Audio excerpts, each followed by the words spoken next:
So guys, jadi di video kali ini aku bakalan ngebahas beberapa hal yang akhirnya aku berhenti untuk mengejar itu dan bikin hidup aku jadi jauh lebih tenang. Jadi di video kali ini aku bakalan ceritain apa aja yang dulu pernah aku kejar kayak mati-matian, kayak pengen banget dapetin itu, tapi pada akhirnya saat usia aku udah masuk di 26, 25, 27 itu tuh kayak udah kayaknya nggak butuh lagi deh. Sekarang aku udah nggak ngejar itu lagi gitu, dan mungkin ini bakalan bisa jadi pelajaran buat kalian semua. So sebelum kalian lanjut untuk menonton, jangan lupa menekan tombol subscribe, like, dan komen. Kita langsung lanjut aja. Pertama, dulu aku suka banget kayak nyari perhatian beneran lah. Namanya juga kayak kita usia muda ya guys ya. Maksudnya di usia 19-18 tuh kayak masih suka banget kayak cari-cari perhatian orang, kayak pengen dipuji, kayak pengen disukain sama semua orang. Tapi pada akhirnya di usia yang udah cukup dewasa ini, aku sadar bahwa itu ternyata nggak penting. Validasi orang yang muji kamu atau mengakui kamu ada atau enggaknya itu tuh ternyata nggak penting. Yang lebih penting adalah gimana kamu ke diri kamu daripada gimana orang lain ke diri kamu. Karena pada akhirnya validasi orang itu beneran tidak ada efeknya sama sekali ke kehidupan kita. Mereka mau muji kita, mereka mau benci kita, mereka mau nge-hate kita, gimana pun itu tuh kayak kalau semisal dari kamunya oke, itu kamu akan tetap oke, dan kayak nggak bakal ada efek besar yang terjadi. Dan pada akhirnya ketika aku masih muda dulu, cari kayak pengen dipuji, pengen punya banyak teman, kayak ngelakuin sesuatu kayak harus dilihat. Sekarang enggak. Sekarang ya udah aja, mau dilakuin, mau dilihat nggak dilihat terserah, mau dipuji nggak dipuji terserah, mau di hate or no terserah. Jadi hidup jadi lebih tenang ketika kita tidak berfokus pada apa pendapat orang, apa kata orang, tapi fokus ke diri sendiri gitu. Yang kedua adalah dulu aku nggak tahu istilah produktif, perbedaan produktif dan sibuk tuh kayak gimana. Tapi yang aku kejar di usia aku yang dulu masih muda itu tuh kayak bener-bener aku pengen banget kelihatan tetap sibuk. Jadi aku ikut organisasi, aku keluar, aku nggak pengen diem aja, aku pengen show up terus ke orang lain, terus kayak pengen banget kayaknya kelihatan sibuk gitu. Dan nggak tahu, tapi kesibukannya tuh nggak menghasilkan apapun gitu loh. Pada akhirnya itu tuh kayak cuman jalan tanpa arah gitu loh. Sibuk tapi yang didapetin cuman kayak capek dan gak ada hasil, dan itu tuh kayak sia-sia menurutku. Dan pada akhirnya di usia yang agak dewasa aku akhirnya bisa membedakan antara kesibukan dan keproduktifan itu adalah suatu hal yang berbeda gitu loh. Semisal di pagi hari nih, kalau produktif kamu bisa beberapa kali dalam satu hari itu tuh kayak nyelesain pekerjaan kamu yang berat itu di pagi hari, terus kamu leha-leha di siang dan malam hari tuh it's okay, it's really okay.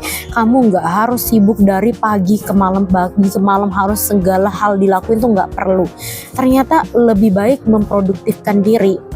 Jadi kayak nge-schedule diri sendiri, pagi kita ngerjain apa daripada semua hal dikerjain, dan selalu tahu apa prioritas kita, selalu tahu apa yang harus dikerjain, apa yang menghasilkan, apa yang harus didahulukan gitu loh guys, daripada hanya sekedar terlihat sibuk. Yang ketiga adalah selalu pengen jadi sempurna apapun, padahal pada akhirnya di usia yang kayak nggak ngerti apa-apa, aku tuh pengen segala hal bagus, tapi pada akhirnya itu tuh kayak mengecewakan, dan itu tuh sangat sakit guys ya.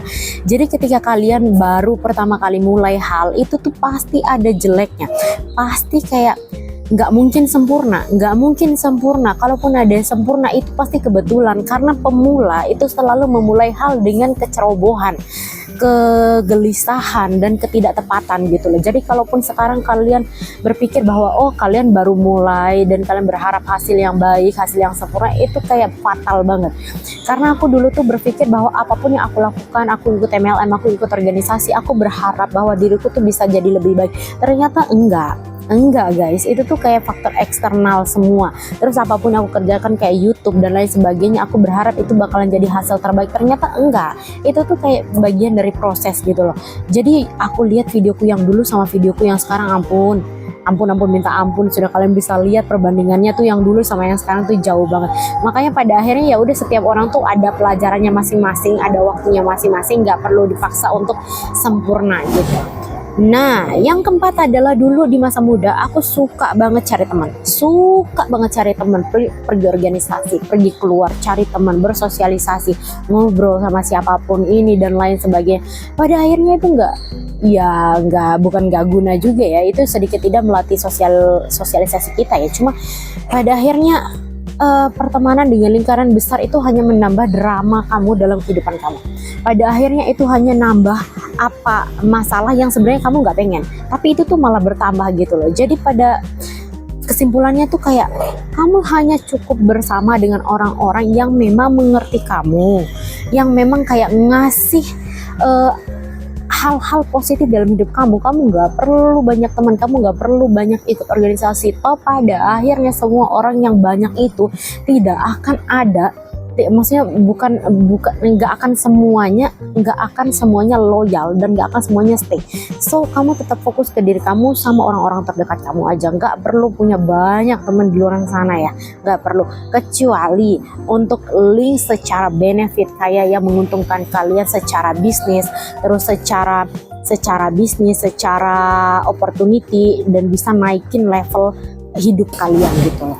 Nah, yang terakhir adalah dulu aku suka banget lihat kehidupan orang lain. Orang tuh kok bisa kayak gitu ya, orang tuh kok bisa estetik kayak gitu, orang tuh bisa kok kayak semua hal tuh kayak dia bisa kejar gitu.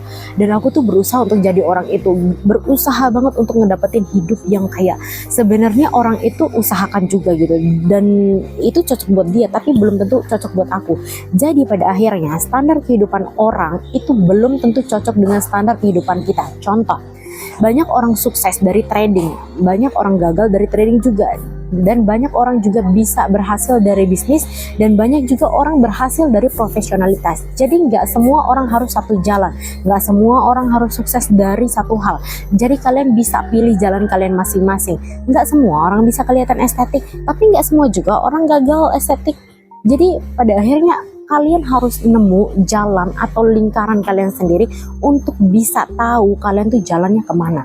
Kalau dulu aku tuh kayak ngikutin orang kiri, aku ke kiri, orang kanan, aku ke kanan. Oh pengen di sana, oh pengen sana. Temanku beli apa, aku beli. Padahal baju yang misalnya nih, kayak secontoh aja, misalnya temanku beli jaket misalnya, terus jaket akan aku lihat temanku beli jaket ya, aku beli lagi jaket. Tapi pada akhirnya jaket yang aku beli itu tidak cocok dengan aku, tapi cocok dengan temanku. Nah, jadi kan harus belajar bahwa apa yang dipakai oleh orang lain belum tentu bagus dipakai sama kita gitu loh. So itu juga yang berhasil aku hentikan untuk aku kejar gitu loh. Nah, itu beberapa hal yang akhirnya aku stop kejar di usia yang lebih dewasa guys. Buat kalian yang masih kayak ngejar banget haus validasi dan lain sebagainya, coba dipikirin lagi, validasi orang tuh penting apa enggak sih sebenarnya gitu. Coba dipikirin lagi ya sebelum kamu akhirnya kayak bercapek-capek ria, bersia-sia ria ya. Jadi dipikirin dulu lah. Thank you banget udah nontonin video aku. Don't forget to subscribe, like, dan komen. Bye bye.